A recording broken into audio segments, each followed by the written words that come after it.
이사야서 1장 7절에서 9절까지 말씀입니다.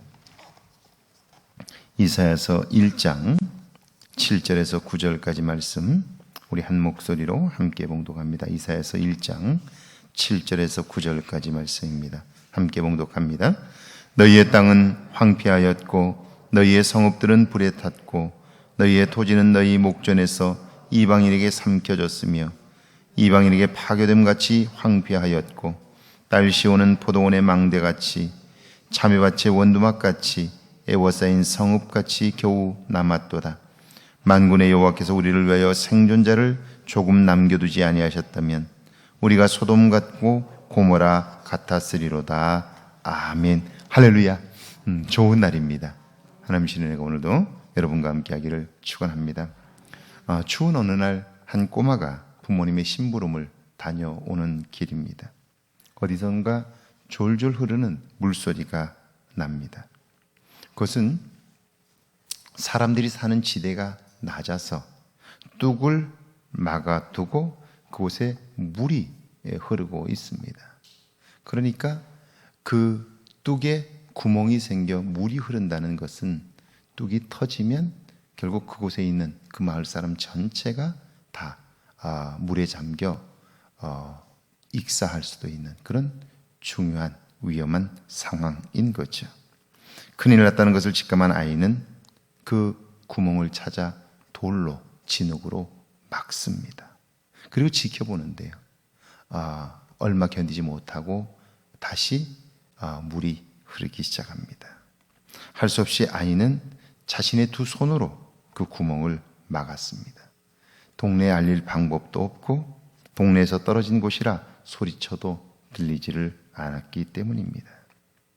그리고 아이는 그 추운 날 자기의 몸으로 그 구멍을 막고 있는 거죠. 다행히 심부름을 시킨 부모님이 시간이 지나도 돌아오지 않는 아이 때문에 찾아 나섰고요. 추운 겨울임에도 뚝에 구멍을 막고 있는 아이를 발견하게 되었습니다. 동네 사람들을 깨워 구멍을 막았고 소녀는 마을의 영웅이 되었습니다. 소년의 헌신으로 마을의 위기는 막았습니다.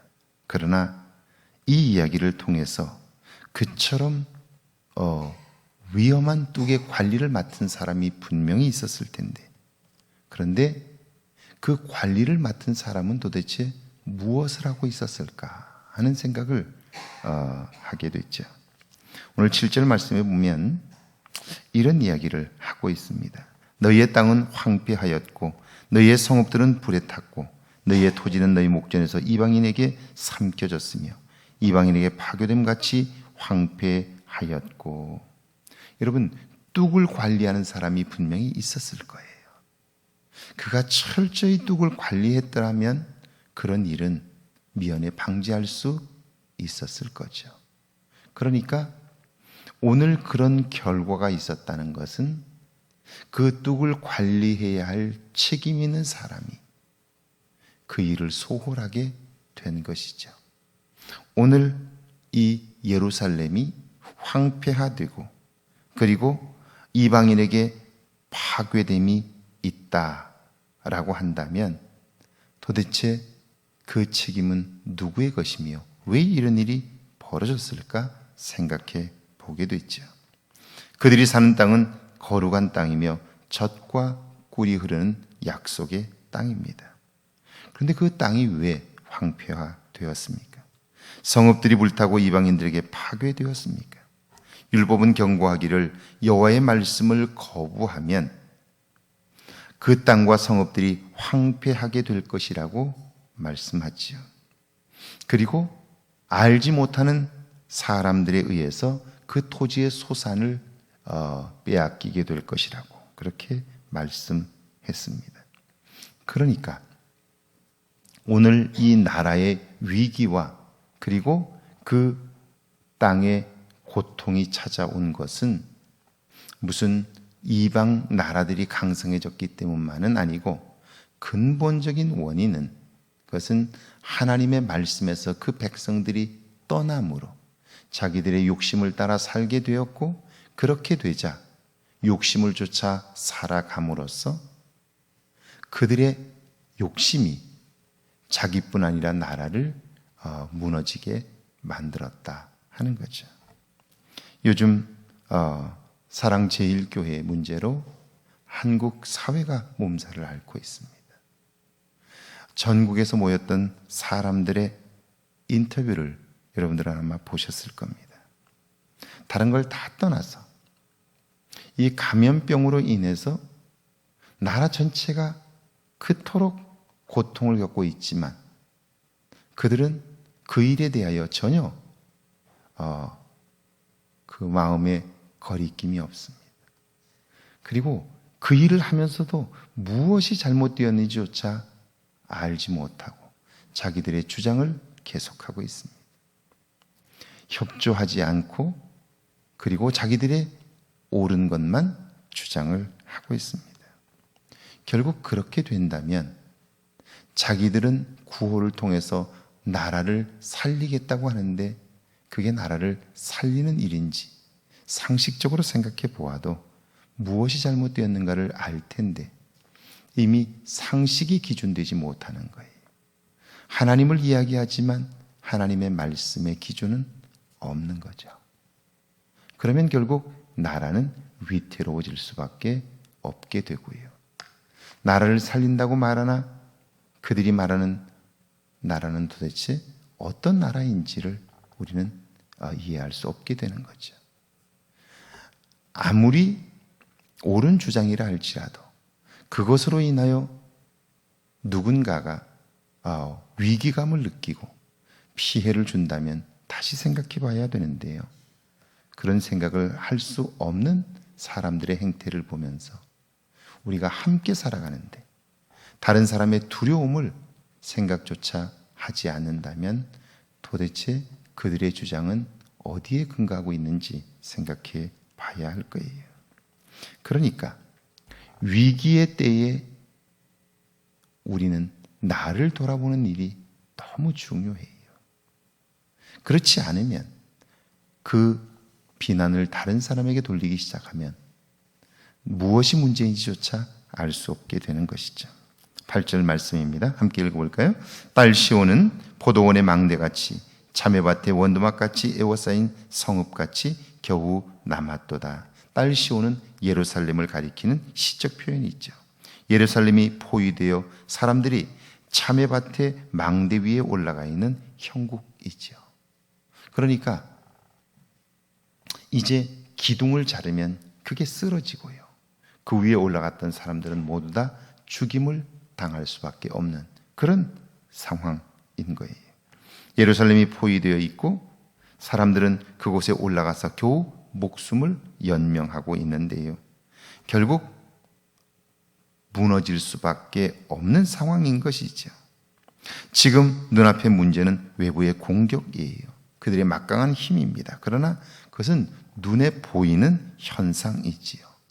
여러분, 아이들을 키워보셔서 아시지만 아이가 열이 난다는 것은요, 그것은 열 자체가 문제가 아니라 아이의 몸에 어딘가에 염증이 있다는 거예요. 그걸 볼 수 있어야죠. 열만 떨어뜨리면 된다라고 생각한다면 근본적인 치료는 안 되는 거예요. 해열제를 먹어서 열을 떨어뜨릴 수는 있어요. 그러나 그것은 증상이지 원인이 아니에요. 그러니까 증상을 보고 원인을 치료해야 되는 거죠. 몸속에 있는 염증을 치료하지 않으면 근본적인 해결은 되지 않는 거죠. 오늘 이스라엘이 위기 가운데 빠졌다면 오늘의 이 위기의 근본적인 원인이 뭔가 하는 거예요. 오늘 우리 사회가 수없이 많은 갈등들은 있지만 그 갈등을 해결할 만한 중재자가 없어요. 여러분, 지금이 21세기잖아요. 이미 시민사회로 넘어온 지가 오래되었어요. 그런데 왜 영국은 아직도 왕실을 두고 왕을 두고 있을까요? 왜 일본은 왕이 여전히 있고, 그리고 태국은 왜 왕이 그 실질적으로 그 나라를 통치할까요? 지금이 어떤 사회인데, 시민이 주인이 되는 사회인데 왜 왕을 둘까요? 이유가 뭘까요? 이유는 왕을 둠으로써 중요한 갈등 상황에서 왕의 한마디를 통해서 그 국민들이 거기에 순복함으로써 갈등을 줄여갈 수 있는 거죠. 그래서 왕들을 두고 그를 존경하고 가는 거예요. 그러니까 적어도 우리가 뽑은 지도자를 따르는 일은 너무 중요해요. 그것은 그 사람을 존중하기 때문이라기보다는 사회적 갈등을 극복하기 위해서라도 지도자를 따르는 일은 굉장히 중요해요. 그런데 그걸 존중하지 않으면 결국 갈등은 생기는데 해결할 방법이 없는 거예요. 요즘 여러 가지 사회적 갈등들이 많이 있죠. 그런데 하나도 해결하지 못하잖아요. 그러면서 생기는 사회적 비용과 그리고 내적인 균열들은 심각한 수준이에요. 이건 교회 안에서도 마찬가지고요. 가정에서도 마찬가지예요. 그러니까 적어도 이런 상황을 보면서 우리가 배워야 할 것이 있다면, 가정에서 결코 아이들 앞에서 엄마가 아빠를 또는 아빠가 엄마를 함부로 하는 일들은 결코 하면 안 돼요. 자녀들 앞에서 엄마가 아빠를, 아빠가 엄마를 함부로 하게 되면 자녀 역시 부모를 함부로 하게 돼요. 그러면 가정의 질서는 세워지지 않아요. 이것은 교회도 마찬가지고요. 그리고 국가도 마찬가지인 것이죠. 갈등이 있을 때 그 갈등을 해결하기 위해서라도 우리는 권위에 순복하는 일들이 정말 필요한 거예요. 우리는 살면서 이 권위주의라고 하는 것과 권위를 구분하지 못해요. 여러분, 권위란 뭐냐면 사회 질서를 위하여 국가가 부여하는 힘, 그걸 권위라고 불러요. 자, 그럼 권위주의는 뭐냐? 권위주의란 그 국가가 부여한 그 힘을 개인적으로 사용하거나 그걸로 군림하려고 하는 걸 권위주의라고 그래요. 예를 들면 이런 거죠. 국가는 도로 위의 교통 질서를 위해서 경찰에게 자동차나 그리고 도로를 걷는 사람들을 제어할 수 있는, 제지할 수 있는 권한을 경찰에게 줬어요. 그래서 차를 타고 가다가 경찰이 호각을 불고 세우면 서는 거예요. 권위가 있기 때문이죠. 그런데 만약 경찰이 세웠는데도 서지 않는다면 권위가 무너지는 거예요. 그러면 그때부터 사회는 무질서해지는 거예요. 여러분이 혹시 밤 늦은 시간 그 지구대나 파출소 상황들을 보셨는지 몰라요. 가끔 TV를 통해서 보여지면 술 취한 분들이 경찰을 두려워하지 않아요. 그러다 보니까 함부로 하고 폭력 사건이 벌어지고 경찰을 구타하는 사건들이 벌어져요. 이렇게 되면 사회 질서는 엉망이 돼요. 병원에서 지난번에도 신방을 갔는데 병원에서 사람이 와서 난동을 부리는데 그 경찰이 와서도 경찰에게도 행패를 부리는데 어떻게 하지를 못해요. 이렇게 되면 사회 질서는 엉망이 되는 거예요. 미국의 경우 공권력에 대하여 도전하는 일은 엄청난 손해를 감수해야 돼요.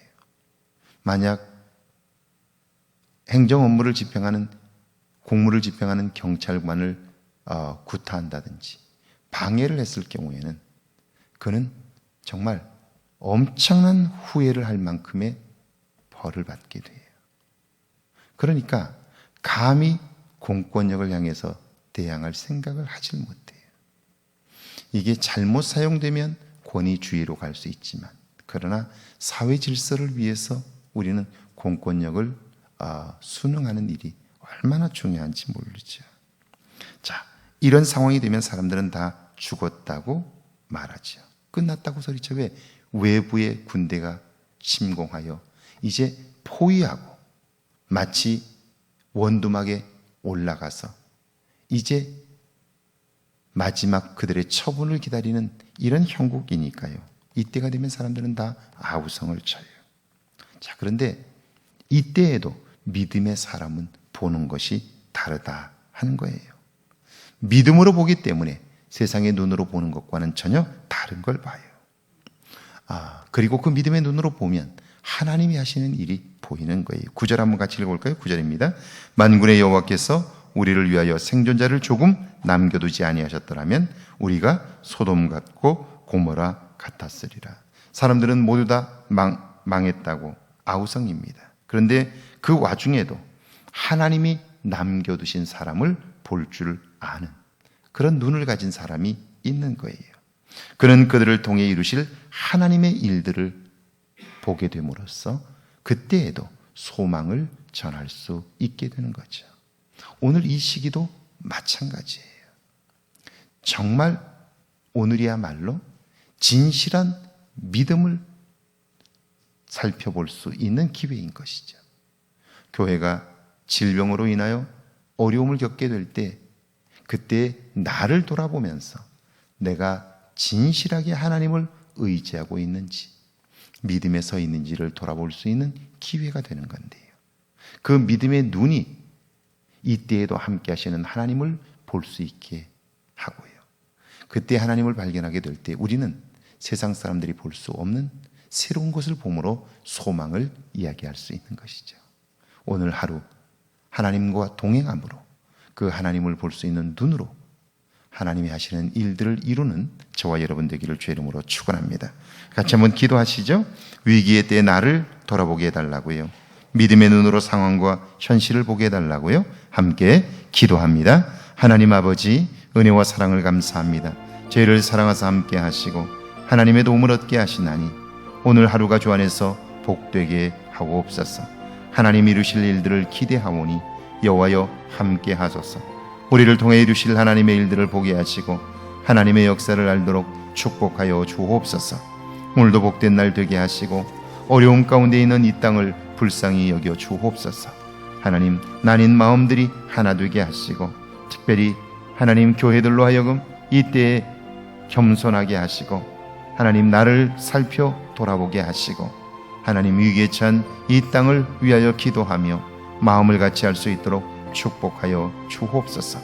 하나님께서 함께 하셔서 이 때를 통하여 이루실 주의 일들을 보게 하옵소서.